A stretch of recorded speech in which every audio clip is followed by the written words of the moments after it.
Ya, ahí sí.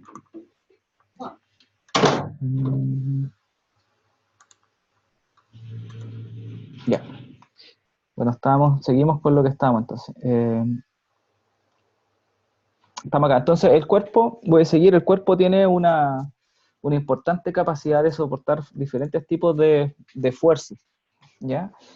Estas fuerzas son de diferentes tipos, de fuerzas compresivas, fuerzas tensiles, fuerzas de cizalla, y voy a explicar un poquito más adelante de qué se trata cada una de estas, ¿ya? Cada vez que el cuerpo recibe una carga compresiva, cada vez que se aplata, esto es como un globo. Hay un ejemplo bien claro de un globo, cuando uno aprieta un globo y este globo como que se hincha, ¿ya? Que es como está acá. ¿Se ven esa imagen que está aquí? Eh, este concepto, donde nosotros juntamos fuerzas que son tensibles con fuerzas que son compresivas, y podemos generar también fuerzas translacionales de giro, de tensión así oblicua, hay un modelo mecánico que se llama modelo de biotensibilidad o modelo de tensibilidad.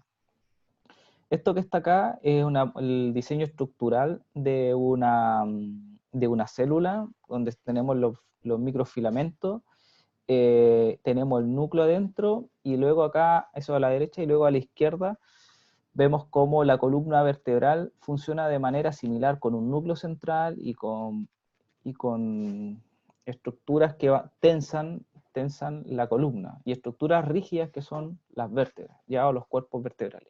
Y así con el cuerpo, y si lo llevamos a lo macro, nos damos cuenta que los músculos son estructuras tensiles, y los huesos son estructuras compresivas. Entonces, se genera acá toda una teoría de lo que es la regeneración celular, incluso y del movimiento humano, que parte desde que esta estructura, esta microforma de biotensibilidad, se amplifica o se hace cuando yo estoy en la macroforma, ¿ya? Bien, entonces nosotros tenemos diferentes tipos de fuerza. Esto lo saqué yo del Nordin, les sugiero para este certamen, que el 3, irse leyendo el Nordin, capítulo 1 al 5 o 6, si no mal recuerdo, y lo vamos a estudiar de ahí. ¿Ya? Es un libro bastante fácil y amigable de estudiar. Entonces tenemos diferentes tipos de fuerza. Aquí tenemos una estructura que está sin carga, después una que está con tensión, que es tirando algo, después compresión, que es aplastando, flexión, que es rotar algo, ¿sí? No es la misma flexión que tenemos nosotros en el brazo, sino que tenemos la flexión, que es cuando yo estoy así llevando los dos puntos de un segmento a juntarse. La cizalla, que es cuando yo hago este movimiento así con fuerzas contrarias. La torsión, y luego la carga combinada de esta. Bien, es como cuando yo tengo que abrir una botella, ¿cierto? Hago una carga combinada y hago tracción. Bien, como pueden ver acá, cuando yo hago torsión es muy difícil hacer torsión y cizalla por separado.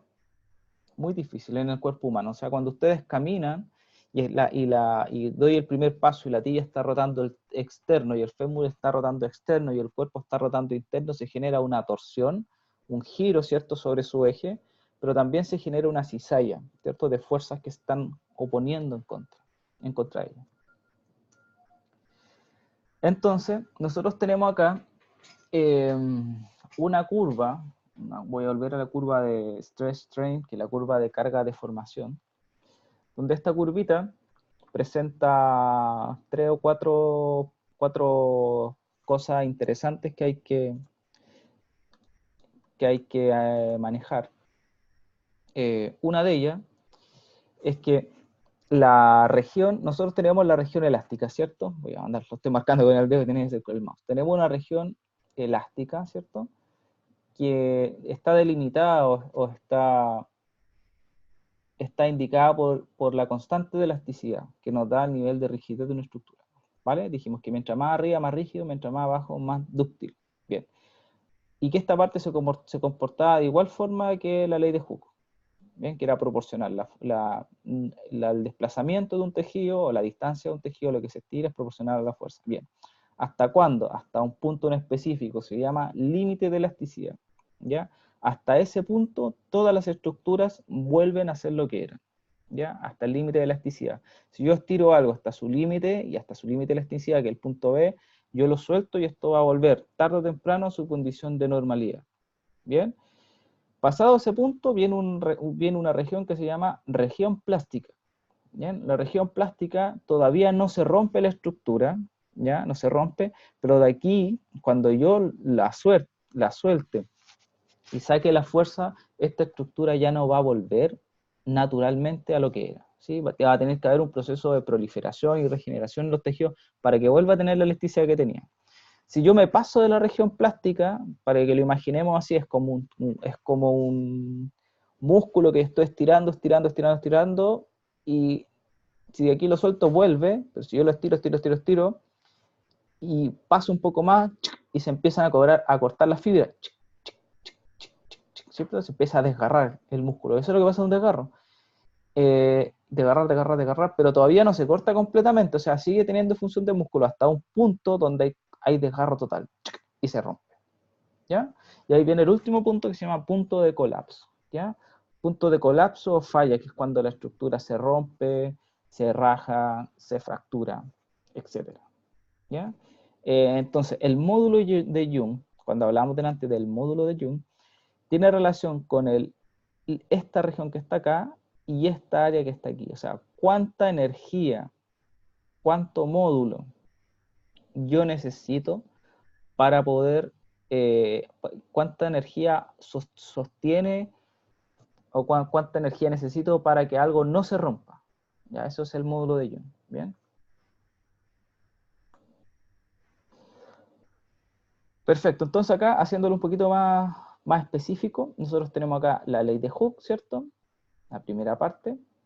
Tenemos después hasta aquí su punto elástico, ¿cierto? De aquí a acá un punto de deformación plástica, ¿se fijan? Aquí hay un punto de deformación, ¿ya? Deformación elástica. Aquí viene una microfractura, si es que estamos hablando de un hueso, por ejemplo, una microfractura, y después viene un punto de fractura. ¿Ya? Aquí estamos llevándolo más específicamente, esto es un gráfico de un hueso, y específicamente esta es la curva de carga de formación de un hueso. ¿Ya? Así se comporta. Primero hay una microfractura, una microruptura, y después viene la fractura catastrófica o el fallo en general. ¿Bien? Entonces, mientras mayor sea el área bajo la curva, esta área que está acá, ¿ya? Más firme va a ser el material. O sea, mayor cantidad de energía va a ser capaz de almacenar este material. ¿Bien? También este genera mayor energía al ser sometido a una carga deformante. Es decir, ¿por qué es tan bueno el hueso esponjoso?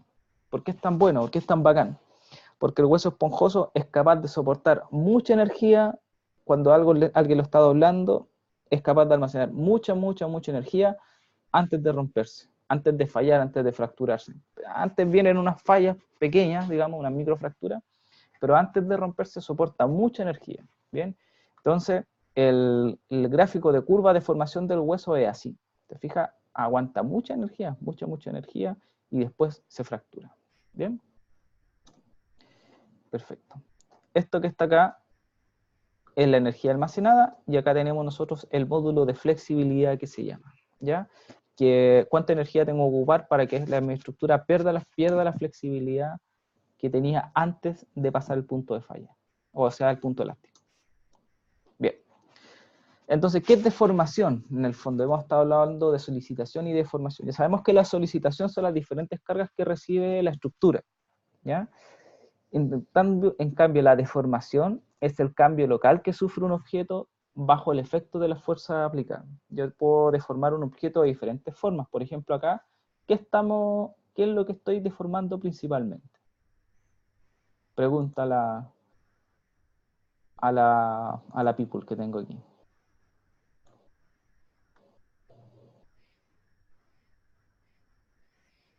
A ver si me escriben.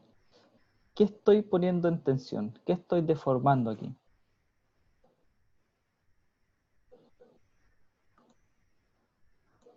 La articulación, perfecto. ¿Qué parte específica de la articulación? Un tendón, ligamento, perfecto. Eso. Ligamentos. ¿Qué ligamento? ¿Qué ligamento? El, el bizcocho. ¿Qué ligamento te tinca que puede estar ahí? Porque esta es una prueba clínica, ya te fijas que está morado. ¿Qué le habrá pasado a este sujeto? Probablemente es futbolista. No, me tinca nada más por el tipo de lesión.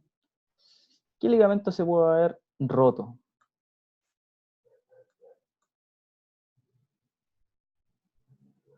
A ver.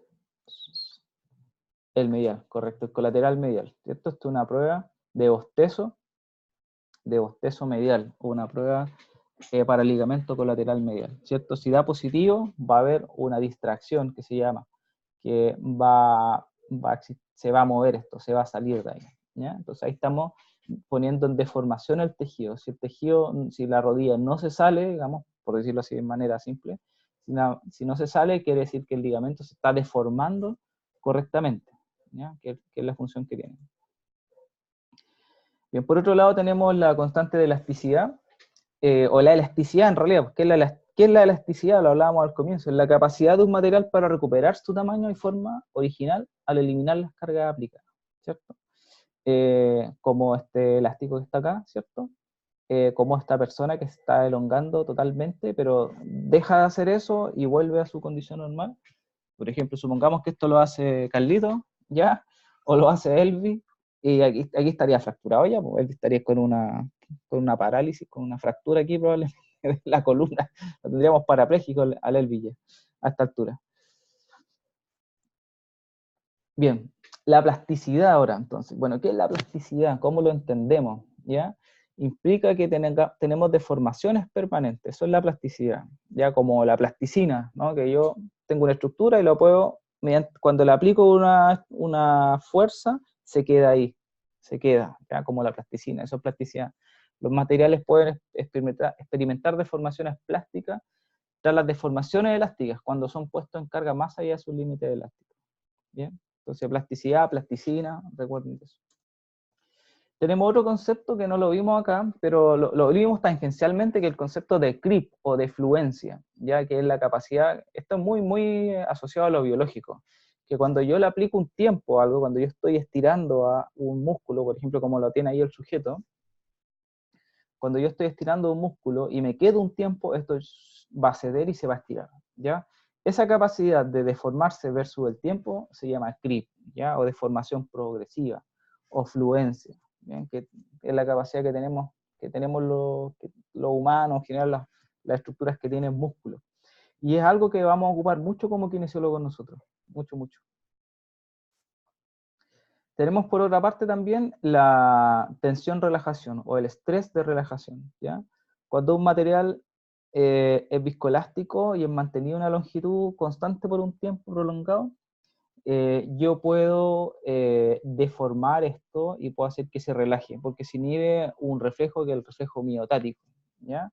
Se supone que si en algún momento de la vida volvemos a clase, y logramos hacer un práctico, vamos a hacer un práctico de estrés, relajación, o stress strain, o contrast relax, que son técnicas de elongación, de inhibición recíproca, para que lo veamos, ¿ya? Y ahí vamos a llevar a cabo estos conceptos.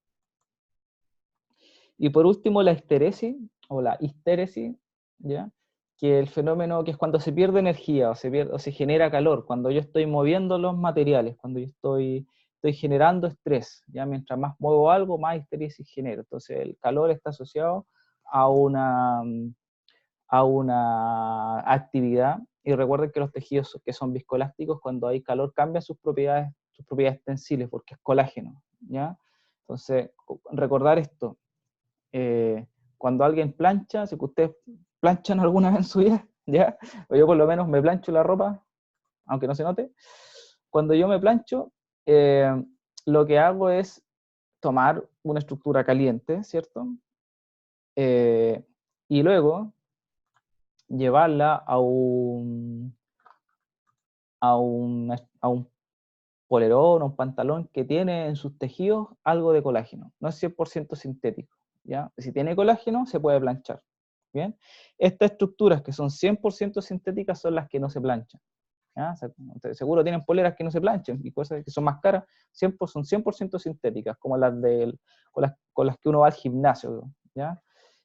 Ni siquiera la seda, porque la seda también tiene un grado de colágeno, ¿cierto? Porque viene de alguna araña o del algodón, del algodón, no de la araña, del algodón. Y esas también se planchan. Lo mismo pasa con el pelo, la gente que se plancha el pelo, y la gente que tiene pelo, ya, y se lo plancha, cuando se pasa una cuestión caliente, también el pelo se acomoda, ¿cierto? Entonces el calor hace una influencia sobre el tejido conectivo, en este caso, el colágeno.